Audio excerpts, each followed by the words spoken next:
네, 안녕하십니까. 홍종진입니다. 오늘은 직설적인 정치 얘기보다는 정치를 겸비한 경제 얘기를 좀 하려고 합니다.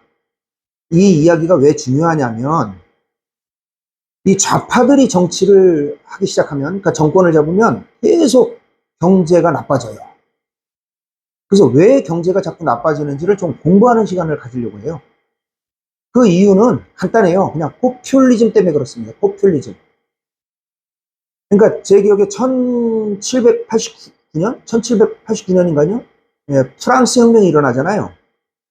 거기에 핵심 인물이 로베스피에르인가 그래요. 로베스피에르? 예, 그럴 겁니다. 그러니까 이 자가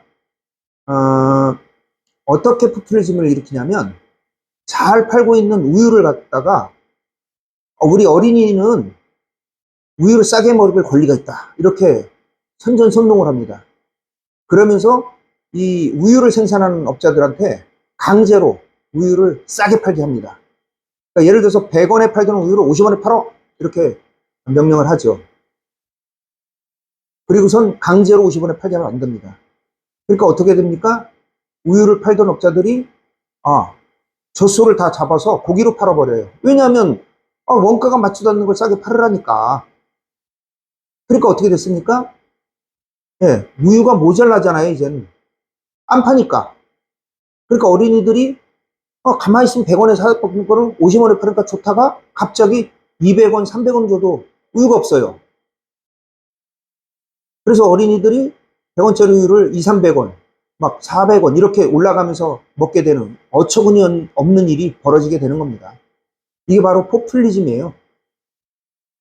자, 다시 우리나라로 돌아와서 자, 부자 감세라는 것이 있어요. 이 부자 감세라는 용어는 우파가 만들어낸 용어가 아니라 좌파들이 만들어낸 포퓰리즘 용어입니다. 그러니까 우파가 정권을 잡아서 경영을 잘 하고 있는데 이 법인세라든지 이런 그 세금을 좀 낮춰야 경제가 살 것 같으니까 이 세금을 낮추려고 합니다. 발표를 해요. 그럼 좌파들이 가만히 있다가 뭐라고 하냐면 와 부자들 세금 깎아준다. 없는 서민들만 힘들다. 저렇게 부자들만 세금 깎아주고 서민들은 다 죽어나간다. 이렇게 선전선동을 합니다. 자, 근데 한번 볼까요? 자, 법인세를 내리면 어떤 일이 벌어지냐면요. 물가가 상승하지 않아요. 왜? 코스트가 내려가니까 이 물가 생산하는데 비용이 내려가잖아요. 세금이 내려가니까 물가를 그 가격, 내지는 저렴하게 팔 수 있는 거예요. 그러면 누가 이익입니까? 소비자가 이익이잖아요. 대부분의 소비자가 부자도 있지만 가난한 사람들 많이 있습니다. 예. 아이들 빵 하나 사 먹이고 하려면 물가가 내려가야 되잖아요. 그러면 아니면 현상 유지하든지 그럼 좋잖아요. 그런데 세금 깎지 마라, 부자를 왜 깎아주냐, 뭐 이렇게 얘기합니다. 그래 놓고 좌파가 정권을 잡잖아요? 그러면 세금을 올려버려요. 왜? 부자한테 세금을 걷어서 가난한 사람한테 나눠준다나요? 자, 보자고요. 부자한테 세금을 걷어서 가난한 사람한테 나눠주려면요. 세금을 엄청 올려야 되잖아요. 자, 그 대표적인 게 종합부동산세, 종부세입니다. 이게 노무현 정부에서 만들어낸 거예요. 자, 그렇게 어떻게 됐습니까? 결론은 경제 다 망가졌죠. 자, 왜 그런지 볼게요. 예를 들어서 50채, 그러니까 한 건물에 50채의 원룸이 있다고 생각해 보시자고요. 내가 주인이에요. 자, 가만히 있는데 갑자기 종합부동산세를 만들어서 세금을 내래요. 너 부자니까 너 세금 내. 이런 거거든요. 그래서 잠깐 생각해 보는 거예요. 그럼 이 세금을 갑자기 내야 되는데 어떻게 해야 되지? 적은 돈도 아니고. 그래. 관리비나 월세를 올려야 되겠다. 그래서 올립니다. 그래서 세금을 걷어요. 그리고 종부세를 내는 겁니다. 자, 누가 내는 거죠? 제가 내는 건가요? 아니죠. 세입자들, 돈 없는 힘든 세입자들이 내는 거예요. 그 세입자들 돈 내가 받아서 내는 거잖아요. 그럼 어떻게 됩니까? 서민만 죽습니다. 종부세 올리면 서민만 죽어요. 그게 조세의 전가라고 합니다. 세금을 올리면 그것이 세입자로 전가되는 거예요. 근데 좌파들은 뭐라고 하냐면 부자들한테 세금을 걷어서 없는 사람한테 나눠준대요. 근데 그거를 잘 모르시는 분들은, 경제를 잘 모르시는, 그럴 수 있죠. 아, 잘한다고 합니다. 왜? 부자 돈 뺏어서 우리 준다니까. 그렇지 않다니까요. 그렇지 않아요. 본인들이 내는 거예요. 자, 아까 법인세 얘기했죠? 법인세도 마찬가지예요. 세금을 내리면은 그 물가가 저렴해지고 아니면 현상 유지가 되고 물가가 안 오른다니까요. 그런데 법인세 올린다니까 더 좋아해요. 맞아. 삼성전자 법인세 많이 올려야지, 많이 팔아먹었으니까. 그게 아니라니까요. 자, 테레비를 만들어요. 세금을 올려요. 그럼 어떻게 해요? 테레비 가격 오르잖아요. 그럼 테레비 사는 사람이 누구예요? 소비자잖아요. 소비자가 아까 얘기했죠? 서민들도 많다고. 그분들이 테레비 비싸게 사야 되는 거예요. 누가 손해예요? 서민들이 손해라니까요.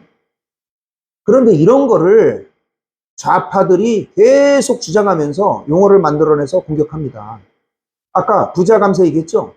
부자 감세가 아니라 서민들을 위한 세금 인하를 가지고 부자 감세라고 용어를 하면서 부자들한테 세금 더 올리라고 해요. 그렇죠? 세금 더 올리면 누가 죽어요? 서민이 죽습니다. 자, 국민들 제대로 알고 좌파들이 이 경영하는 거 눈여겨볼 필요성이 있어요. 응? 또 하나 있죠? 옛날에 이런 이야기 있었어요. 마트 있잖아요, 마트. 대형 마트에서 일하는 일용직 근로자들. 그러니까 이분들을 알바를 많이 했거든요. 대부분이 주부들이잖아요. 아이들 학원비 보태려고 새벽 차 타고 나와서 피땀 흘려서, 참 돈을 벌고 있었는데, 이 좌파들이 어떻게 했냐면요. 가만히 보니까 한 달 동안 그러니까 한 달 일하고 뭐 이러는 사람 말고 1년을 계속 이런 사람들을 고용을 하면 강제적으로 어? 정직원으로 고용해라. 이렇게 또 주장을 합니다. 그러니까 무슨 일이 벌어졌어요? 자기네 딴에는 이, 이 노동자들 생각해준다고 하는 이야기예요. 1년 되는 날 뭐 해라? 정직원 만들어라. 그러니까 이 고용을 많이 하던 이 대형 슈퍼, 대형 이제 매장들 사주들이 어떻게 했냐면 11개월 되면 잘라버려요. 그렇잖아요. 비용이 많이 들어가니까 잘라버려요. 자, 알바로 한 달에 한 150만 원, 200만 원 벌던 분들이 갑자기 정직원 시켜준다니까 좋아했어요, 처음엔. 맞잖아요. 좋잖아요. 150만 원에 보너스도 타고, 내가 좀, 도움이 되겠지. 그런데 그렇지 않다니까요. 그냥 11개월 된 사람들이 잘려요. 집에 가서 쉬어야 돼요. 하루아침에 직장 다 날라가죠. 그래 놓고 몇 개월 있다가 다시 채용을 하면 또 거기가 다시 가야 돼요. 그리고 11개월 있으면 또 잘려야 돼요. 이게 포퓰리즘입니다. 자, 다 세상은 잘 돌아가고 있는 그런 것에 손을 대면요. 부작용이 나는 거예요. 경제에 이런 이야기가 있어요. 경제에 강제적으로 어떤 규제, 제재를 가면요. 경제한테 크게 혼난다. 이런 말이 있습니다. 제가 아주 쉽게 설명하느라고 이렇게 좀 말을 이렇게 쉽게 하는데요. 하여간 이 좌파들의 포퓰리즘, 경제, 대한민국이 다 골병든다는 거 명심하셔야 됩니다. 뭐 그냥 서민들 잘해준다니까 진짜인 줄 아시는데 이재명이 그랬잖아요. 내가 그렇게 해주면 진짜인 줄 알더라. 아마 이럴 겁니다. 그래서 요번에 노란봉투법도 마찬가지예요. 이 노란봉투법을 강행해서 처리했는데요. 자, 이 법이 뭐냐면 많은 그 노동자들이 사측과 대응해서 동등하게 내 권리를 찾아라. 뭐 이런 거를 해준다는 취지로 말을 했습니다. 근데 결론은 뭐냐면요, 이게 그러니까 그냥 쟁의를 하면 돼요. 적법하게. 거기에 대해서 누가 뭐라고 합니까? 근데 불법으로 쟁의를 했는데, 불법으로 인해서 회사의 기물이 손괴되든, 뭐, 불법으로 인해서 쟁의를 해서 회사의 손해가 가해졌든, 이거 책임을 물지 말라는 거예요. 그럼 무슨 일이 벌어집니까? 쟁의를 할 때 불법적으로 막 해도 되는 거예요. 쉽게 얘기하면. 그러면 결론적으로 그 기업이 없어진다니까요. 외국계 기업 다 간다고, 외국으로 떠난다고 발표했잖아요. 경고했고. 그러면, 아, 내가 이제 회사하고 맘먹어서 막말로 돈 좀 더 받을 수 있겠구나, 이렇게 생각했는데, 그게 아니라, 다음날 일어나니까 회사가 없어졌네? 아, 그저 한 300만 원 받던 월급, 제로가 되는 거예요. 이게 포퓰리즘이라니까요. 제가 좀, 흥분을 했는데요. 대한민국 경제 걱정이 돼서 이렇습니다. 국민 여러분께서 잘 판단하셔야 돼요. 무조건 나눠준다고 좋은 게 아닙니다. 15만 원 우리 다 나눠준다고 해서 받았지 않습니까? 누가 이렇게 계산을 했던데요? 우리 후세들이 45만 원씩 갚아야 된다고. 이게 정상인 나라입니까? 당장 뭐 사탕 주니까 좋죠. 이빨 썩는 것도 생각하셔야죠. 예, 또 흥분하네요. 예, 예. 하여튼 국민들 이 포퓰리즘 좀 막아야 합니다. 그리고 다음에 또 계속 제가 이런 이야기를 해드리려고 해요. 예, 그래서 다음에 뭐 분양가 상한제도 좋고 이런 포퓰리즘에 대해서 이야기를 해드릴 건데 좀 우리 국민들도 수준을 높여야 됩니다. 예, 예. 또 선진국에 들어가야 되지 않겠습니까? 거의 선진국 입구에 있는데 다시 베네수엘라 되는 거 좋겠습니까? 저는 반대합니다. 하여간 좌파 정치 똑바로 했으면 좋겠습니다. 오늘 이야기는 여기까지 하겠습니다. 네.